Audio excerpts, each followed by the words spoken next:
Hey, everybody. Welcome to That Expert Show, where you help run the show. I'm Anna Canzano. Thank you so much for joining us for this episode.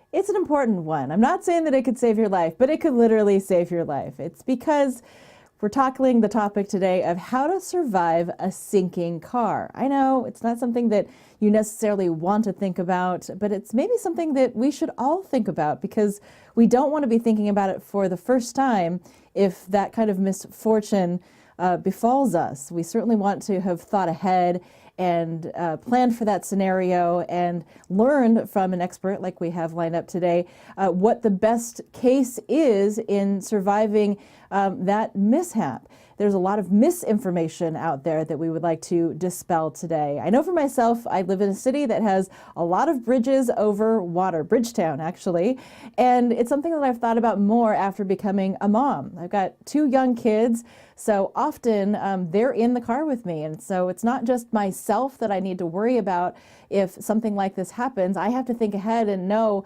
what I would do to rescue them, to get us all out of that situation alive. And so I invite you to share this post right now with friends. If you are watching live, give us a retweet or tag a friend that you think might benefit from this episode. We have a fantastic expert lined up today, the leading expert in the world actually on how to survive a sinking car. Basically, his work has set the protocol for 911 dispatchers around the world when it comes to this type of scenario. He's been featured on the Discovery Channel as well as National Geographic Channel. He's been on network news channels, both in the U.S. and in Canada. He has authored and co-authored more than 90 publications, including the book Hypothermia, Frostbite, and Other Cold Injuries. Joining us live today from Winnipeg, Canada is Dr. Gordon Giesbrecht. Dr. Giesbrecht, thank you so much for being with us. Hey, thanks, Anna. Great to be here. You know, I sought you out because this is a topic that comes to my mind probably more frequently than I would like to admit. I'm not normally an anxious person, but I think that my anxiety level has probably increased on this topic since becoming a mother. And it turns out that there are a number of other people who have thought about this as well. And the first thing that I wanted to address with you is the time element.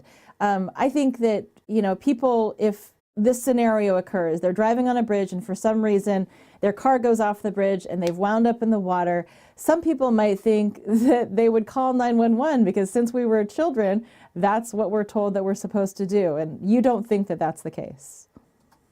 No, we'll talk about lots of details throughout this half hour, but the number one thing is just remember SWAC, seatbelts, windows out, children first. Seatbelt, windows out, children first. Okay. Yeah, and the reality is, summing up 150 vehicle submersions with people in them, basically you've got about 1 minute to get out of the vehicle. After that, the vehicle sinks enough that the water is up against the windows and you can't open them up. You can't open the doors anyway. And then if you pass that point, you're basically destined to a very, very panicky demise.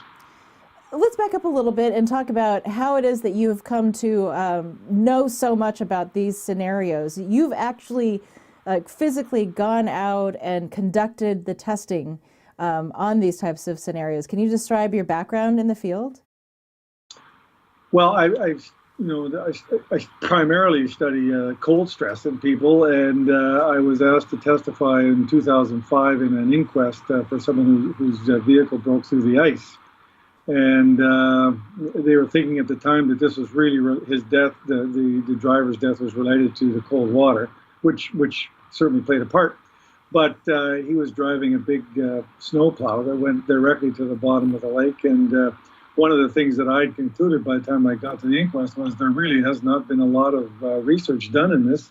And one of the recommendations was to continue or to actually start a research program on this. And we initiated Operation Alive, Automobile Submersion, Lessons in Vehicle Escape.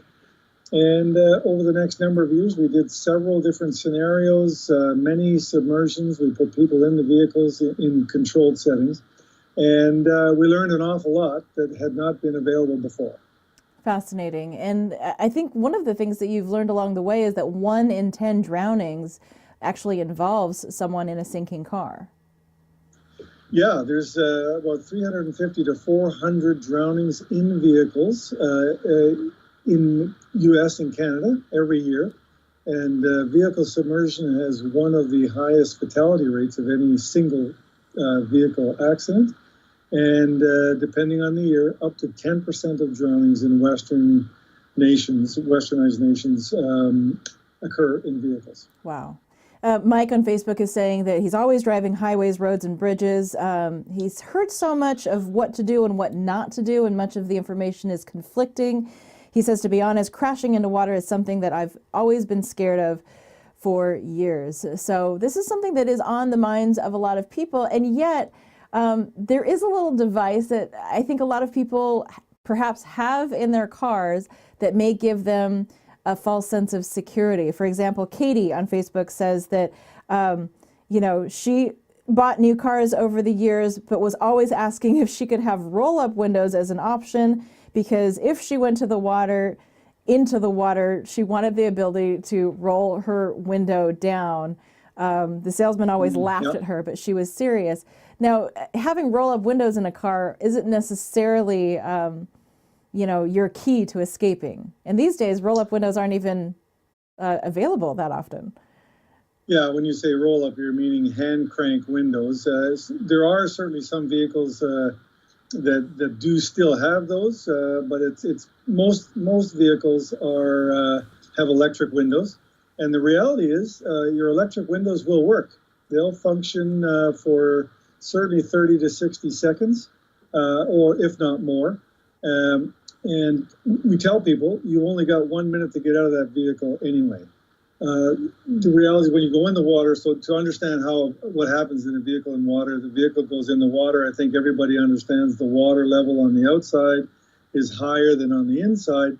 Therefore, there's pressure pushing against the door, and you can't open the door. And this has led to the misinformation or misguided advice that since that's the case, you should let the vehicle fill with water, and then that will equalize the pressure across the doors, and then you can open the doors. Well, technically that's correct. When the vehicle is full of water, the pressure is equal across the doors, but by then you will have been without air for a long period of time, and you will have been drowned on the bottom of the lake or the body of water inside your vehicle. And the fact that the pressure is equal is irrelevant to you at that point.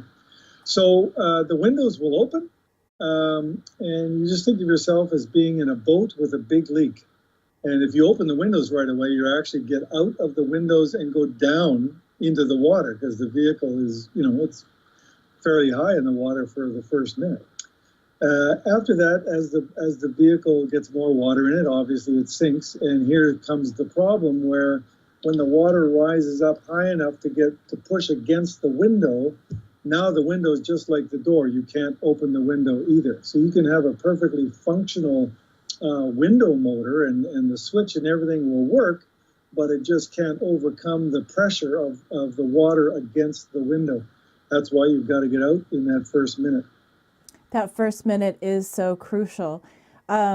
Okay, so, and a lot of people, I want to address that device that a lot of people are saying that they own. For example, Shannon on Instagram says she lives in a city with a lot of bridges and got a gift from her mother-in-law for a glass breaking device. It gives her peace of mind. Lisa has a window breaker seatbelt cutter. Heather, for example, has the same. She's asking, what else should she have, and what do I need to do to use these tools effectively? Well, the number one tool to have is your brain, to remember SWAC, seatbelts, windows out, children first, and your finger, which you can press the red button on your seatbelt to undo it, and you use that same finger to press the button on your windows to open it. So there are window breaking devices, and the reality is most people don't have these anyway. And the other reality is those who do have them likely have them put in a place in the car where they'll never get to them. So one of my rules for any rescue device is only good if it's in your hands when you need it. And the most likely option for that, especially in a car, is that whatever device you have is visible and reachable by the driver when you need it. So most people will have something like, so here's a rescue hammer. That will certainly break the window if you hit it. That'll work. Here is a spring-loaded center punch. And here's another type of spring-loaded center punch. And you just push this against the window, and it'll break the window. If they're old windows, we'll get to the type of window in a moment. So first of all, this you can't hang anywhere. So people are likely to take this and stick it in their glove compartment or their center console or the side pocket on the doors. And I can tell you, when you're in a panicky situation like a vehicle in water, your eyes will be glued straight ahead through the windshield, looking for how you're going to get out of here, where are you, look at this disastrous situation you're in. And the likelihood of you remembering to look in the glove compartment or anywhere else, very, very slim. So if you're going to have, the other thing about this is, again, that's likely to go under your seat or in your glove compartment. They do come, hammers do come with, this is a holder. And if you bolt that to your dashboard, that's perfect. That'll be visible and reachable when you need it. But I suspect that most of our listeners and viewers are not going to bolt, or screw this to the dashboard. Maybe in a work vehicle, semi trucks, maybe, but not in your personal vehicle. So if you were going to have a device, this is the device to have. I don't make any money from any of these companies, but this is a Rescue Me, and it's got something you can hang. You can put some kind of fastener here, and what I recommend, and my two vehicles have this. This is hung from my rear view mirror, so it's visible. It's hanging, dangling in front of me. If I don't think about it, I might be able to see it. The reality is, it's still very difficult to expect people to remember that. Right. Just remember SWAT, seatbelts, windows out, children first. The other problem with window breaking devices is that starting a few years ago, vehicles are being manufactured where the side windows used to be very breakable, and now they're being made with laminated glass, just like the windshields. And if you take a device like this and stick it on the windshield, it'll crack the glass, but it won't shatter it. And now they are making side windows like that as well. So, even a device like this is not going to, shatter the window. And back to the same thing, take your finger, press on the button, and have the electric windows open. Because a laminated window will still open. So let me ask you a question about that. In your research, when you, I guess, I don't know that you actually drove the vehicle off of a bridge or an overpass, but does the vehicle land upright, or does it tend to flip upside down as it's landing in the water? And if it's upside down, what happens in that scenario? Does it right itself? A series of very good questions. So first of all, the most important question is I did get to drive the vehicle in the water at 30 miles an hour, which was fun when you know that everything's going to be fine and you're going to be able to escape that. Most of the time, most vehicles that end up in water, by the way, aren't driving off bridges. They're just driving beside a canal or a creek, and they go out of control off the road and into the water. And in most of the scenarios, the vehicles land upright, and a vehicle is stable upright. If you do end up upside down, as long as the windows are shut and they remain intact and they don't break, for instance, on impact, the vehicle will right itself. It might take 5 to 30 seconds, but it will right itself. And then you'll, if you're hanging upside down, you're not going to be doing much anyway. And then when the vehicle rights itself, you'll be able to undo your seatbelt, open your window, and get out. So what if it does land in the water upside down and your windows are open? Well, that's a bad day for you. The vehicle will sink very quickly. Your odds of being able to get out of that situation are very slim. It's still the same thing. The order is the same. Get your seatbelt off. the window's already open and you get out. The reality, though, is while you're hanging, while the vehicle's still floating, you'll be hanging upside down in the seatbelt, and they're made so that you can't undo them when there's tension on it. So the tension wouldn't be released until the vehicle is full of water, and now you've got the whole problem. You've been upside down, your head's been in the water until you're taking enough tension off the seatbelt to get it off. So the odds of surviving that are pretty low.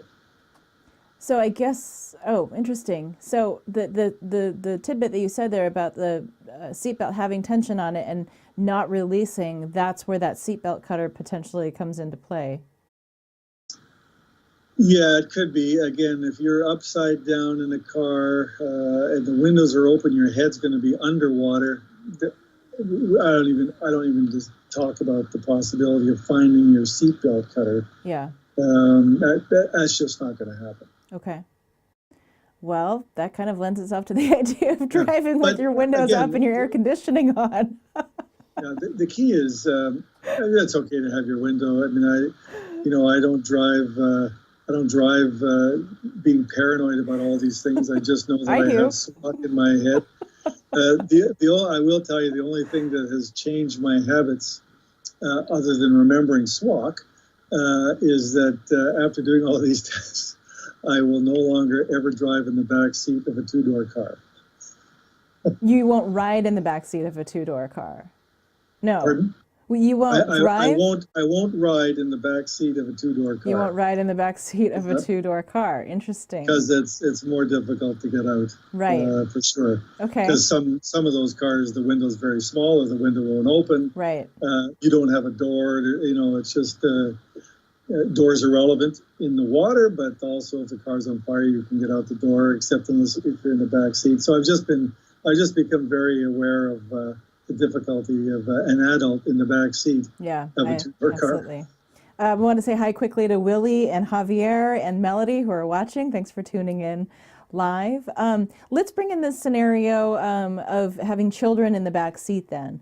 So obviously that's a complicating matter. If you've got one, two, multiple kids in the back seat, you free yourself first.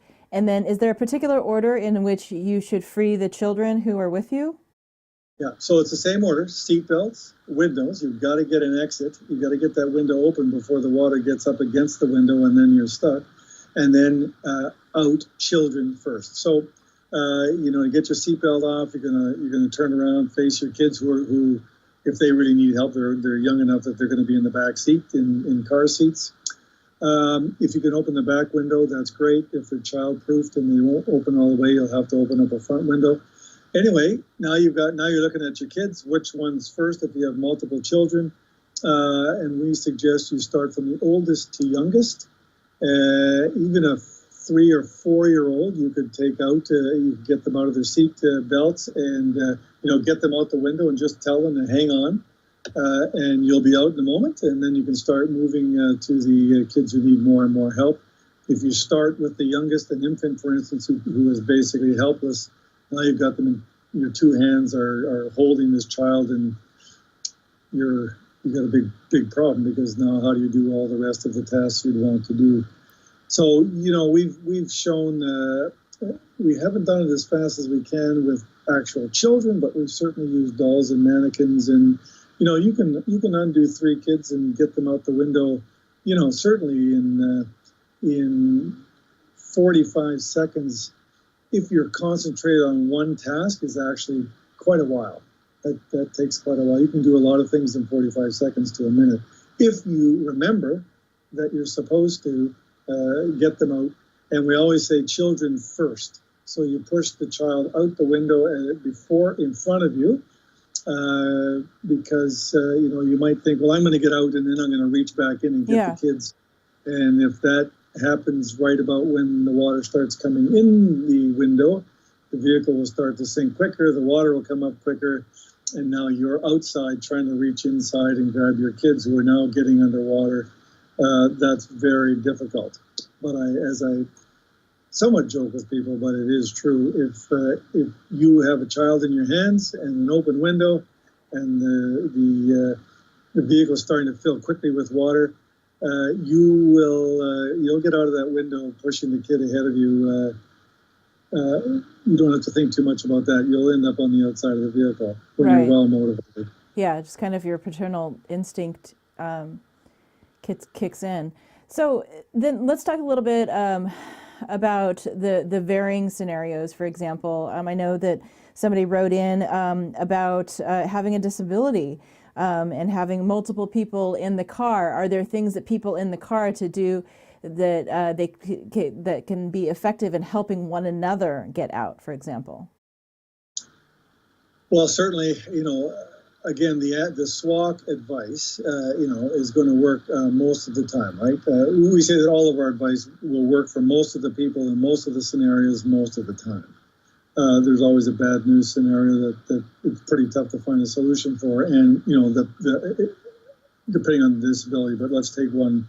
It's quite reasonable that paraplegics who have no leg function can drive with hand controls. That if they were by themselves in a vehicle and it ended up in water, that would be a very difficult situation. Although, they can still take their seatbelt off, they can open the window, and they may not be able to crawl out.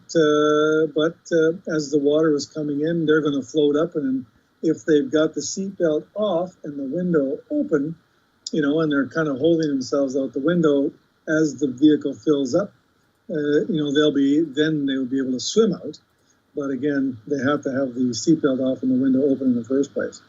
If you had able-bodied adults as well, then of course they can always help. That might be something that you think about, discussing.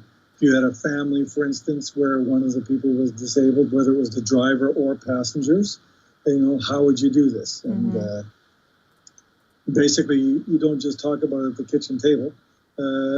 When you're actually in the car, say, okay, well, how would this work? I can undo my seatbelt, my window's open.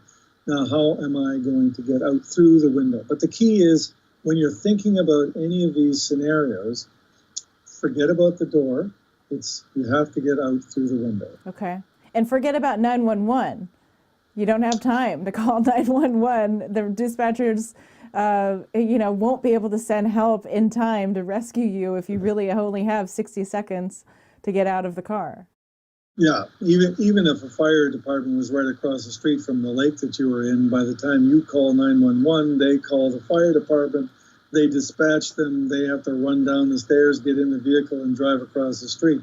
That's usually going to be more than a minute. I used to say, if you're in a vehicle in water and you touch your cell phone, you're probably going to die. Now there is a bit of hope for you if you don't follow our advice, or for people who haven't heard it, because we have had the opportunity to rewrite 911 protocols for sinking vehicles. And basically, if you look at those protocols, it's basically the operator. The problem is operators used to, they're used to giving advice to just remain calm, tell us where you are, right. Make sure we can get help to you, just relax. Help is on its way. Mm-hmm. That's not going to work if you only have a minute in which you can escape and survive. So now, if you happen to be in a jurisdiction that has our 911 protocol, the advice will now be not where are you, tell us the color of your car. It's going to be leading people through SWOC. They'll say, can you get your seatbelt off? Can you open a window? And do you have children or anybody else that needs help? If so, help them out. If not, get out of the vehicle. Get out through the window right now. So, first of all, Juliet, thank you for tuning in. She says very helpful tips. She's watching live. What is the consideration for airbags? Do they deploy in a situation like this? You said you drove a car, off an embankment at 30 miles an hour. I'm not sure at what speed airbags deploy, but is that potentially an obstacle that you have to work around to get out of the car? So first of all, I've been in a car twice that's driven into water at 25 to 30 miles an hour, and in those cars, the airbags didn't deploy. It doesn't really matter if it does. Airbags are made to deploy for a very brief period of time, just for the impact, and then they empty. So you'll just have a limp bag in your lap, and that shouldn't make any difference. Okay, good to know. Anything else that you would recommend that people do, that families do, before this scenario befalls on them, and hopefully it never does? Well, it's interesting to discuss it. The fire department will tell you that at least every year you should run through a fire escape plan, with your family in your house. And there's nothing wrong with it. This is actually something you can discuss, at the dinner table. Does everybody, what would we do if a vehicle ended up in water? And just remember SWAC.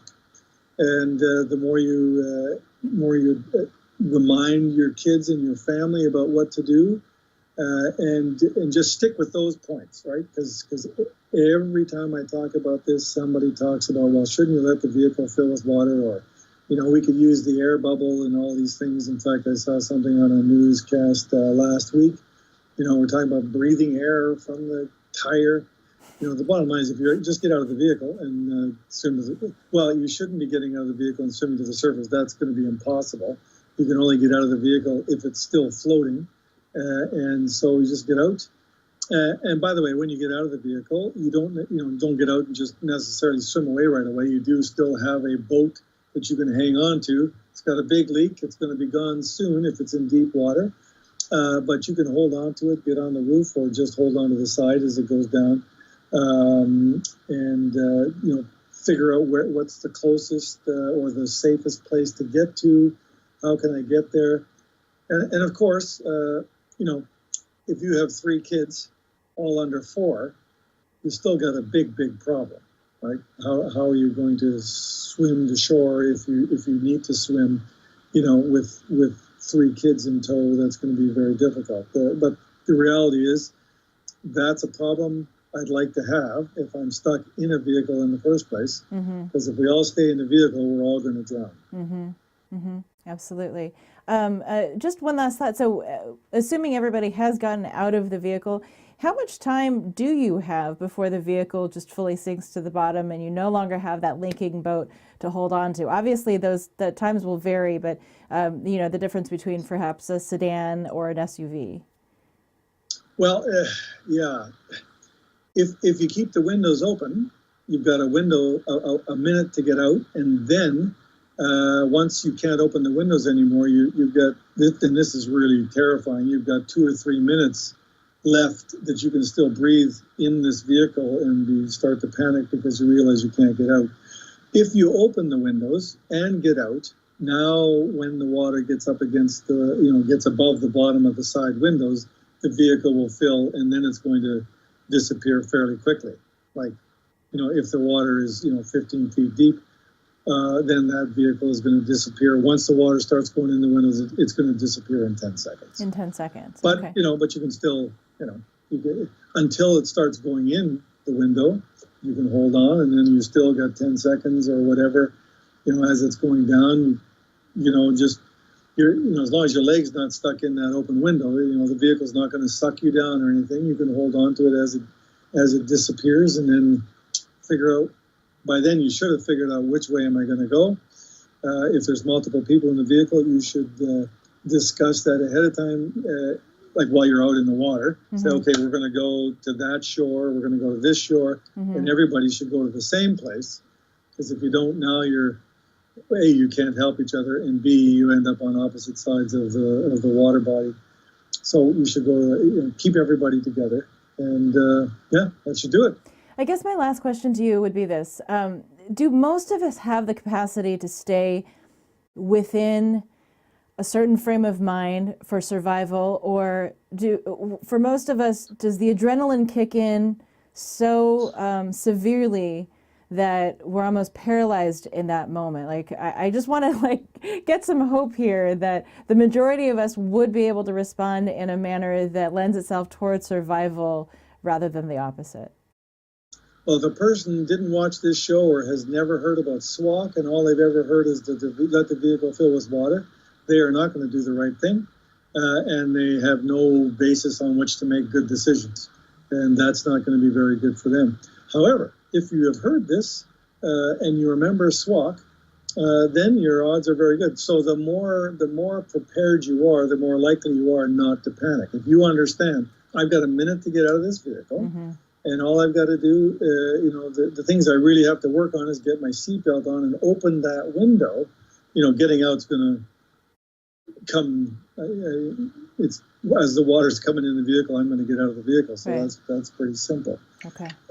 So it's people without training. If you just take an average group of people, 20% of them will do nothing and just freeze. But if you've heard this, you're less likely to freeze and panic and just do the right things. And in this case, it's pretty simple. If you grew up in North America, you went to elementary school in North America, and I ask you, what do you do if your clothes are on fire? Everybody knows stop, drop, and roll. Right. And so what we're trying to do is create the stop, drop, and roll of the 21st century, which is seatbelts, windows out, children first. I appreciate your insight. Thank you so much for joining us for this show. And, hopefully we can save lives by putting this information out there, this research and quality information out there for our viewers. Appreciate it, Dr. Giesbrecht.